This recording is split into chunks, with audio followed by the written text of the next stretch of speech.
Hello, salut à tous. Aujourd'hui, donc petite vidéo concernant une béquille universelle, pour vélo, que je me suis procuré, donc que je me suis acheté à Amazon, que vous pouvez également trouver sur AliExpress et que j'ai payé 5,99 €. Produit emballé dans un carton avec du papier à bulles.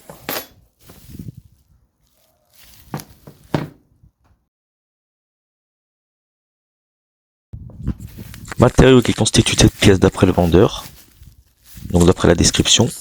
Donc ça serait de l'acier, aluminium et une partie en plastique. Donc on peut constater qu'il y a 3 points de fixation. Petite partie en plastique afin de le fixer sur le vélo sans trop l'abîmer. Donc il se plie de cette manière. Pas trop de difficultés. Donc là, si je tire dessus, c'est le réglage. On peut le régler au plus haut à peu près à 38 cm et au plus bas à 34 cm. Et d'après la description, c'est fait pour des vélos de 24 à 27 pouces. En étirant un peu fort, je l'ai sorti de sous logement, mais hop, ça se remet facilement en place. Et resserrer cette vis si vous voulez que ça bouge plus, une fois que vous avez trouvé le réglage que vous souhaitez en fait pour votre vélo.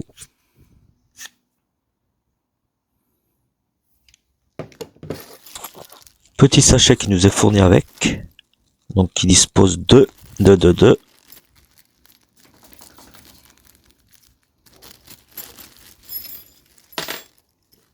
Nous avons là 2 clés 6 pans et 2 vis. Donc certainement 2 vis de rechange. Là, rien d'étonnant, donc produit chinois. Vu le prix que je l'ai payé, je le rappelle, 5,99 €. J'ai pu le voir hors promo autour de 6-7 €. Bon allez, on passe à la pause, donc rien de compliqué, pas besoin de notice pour monter ça sur votre vélo. C'est une béquille qui se fixe derrière le pédalier. Je retire les 3 vis complètement, oblige pour installer, pour la pose.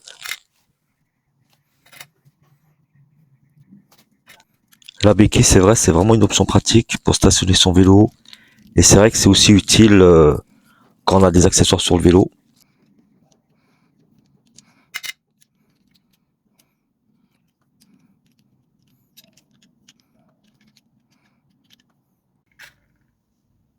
Taille des vis, les 3 font la même taille.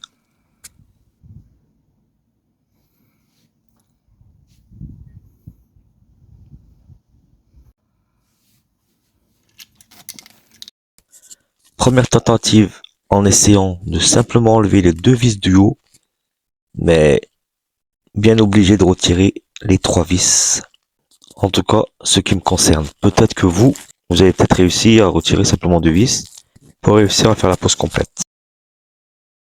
Mon choix s'est fait sur une béquille arrière qui se fixe sur l'arrière du pédalier, car après quelques recherches que j'ai pu faire sur internet et en discutant avec des copains et puis des collègues, la béquille arrière fixée sur le haut-banc, elle est plus stable et elle est conseillée pour les vélos électriques.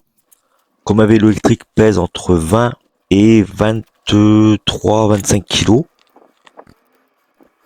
ça apporte plus de stabilité que par exemple une béquille centrale.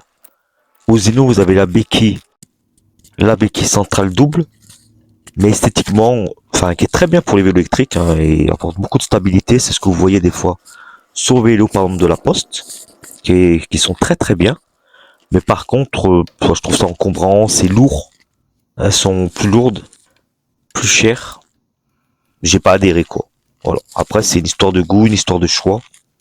Donc voilà, vous aurez compris que j'aime pas la béquille double. Et voilà. Donc béquille presque installée. Je finis le petit réglage, donc je réajusterai après si nécessaire. Ah tiens, j'ai oublié de préciser qu'il se peut que justement vous n'avez pas le choix de prendre une béquille arrière si votre vélo par exemple ne dispose pas de trou au niveau du pédalier afin d'accueillir une béquille centrale. Je vous montre plusieurs angles de vue une fois la pose faite. Donc on voit qu'il y a un petit écart. C'est parce qu'en fait, niveau du haut banc, c'est pas égal de partout. Tout la différence. Hop, afin de plier, donc ranger, déplier. Donc conclusion, est-ce que je conseille, est-ce que je conseille pas cette béquille universelle? Donc d'après les avis des consommateurs que j'ai pu lire sur Amazon ou sur AliExpress, donc la plupart des consommateurs sont plutôt satisfaits de leur achat dans l'ensemble. Quelques-uns sont plutôt mécontents parce qu'après quelques mois d'utilisation ou quelques semaines d'utilisation, ils l'ont trouvé cassé, enfin brisé en deux suite à la manipulation en fait, ouvert, fermé, ouvert, fermé. Mais moi dans l'ensemble, j'en suis plutôt content, franchement pour le prix. Et également, bah, pour ce que j'en fais, bon, ça fait pas très longtemps que je l'utilise non plus, ça fait un peu plus d'un mois maintenant. Pour un vélo que j'utilise pour aller au travail, que j'utilise 2 à 3 fois par semaine, voire 4 quand je fais du vélo le week-end. Après quelques semaines d'utilisation, j'ai voulu modifier le réglage de la béquille, mais la vis m'est restée dans les doigts. 15 minutes à galérer à pouvoir essayer de la remettre en place. Impossible. Donc du coup, bah, qu'est-ce que j'ai fait? J'ai pris une vis que j'avais dans ma caisse à outils. Je l'ai remplacée, qui fait à peu près le même diamètre et niveau de la longueur aussi. Et j'arrive à un résultat qui me convient. Walou walou, j'espère que cette vidéo vous aura plu, vous aura été utile sur le choix de votre béquille. Si vous avez des questions ou si vous avez envie de partager un retour d'expérience, vous pouvez les poser sur l'espace commentaire. Ça peut peut-être aider certaines personnes qui hésitent encore sur le choix de leur béquille. Donc sur ce, je vous souhaite une très très bonne journée. Je vous dis à bientôt. Et puis voilà. Bye bye.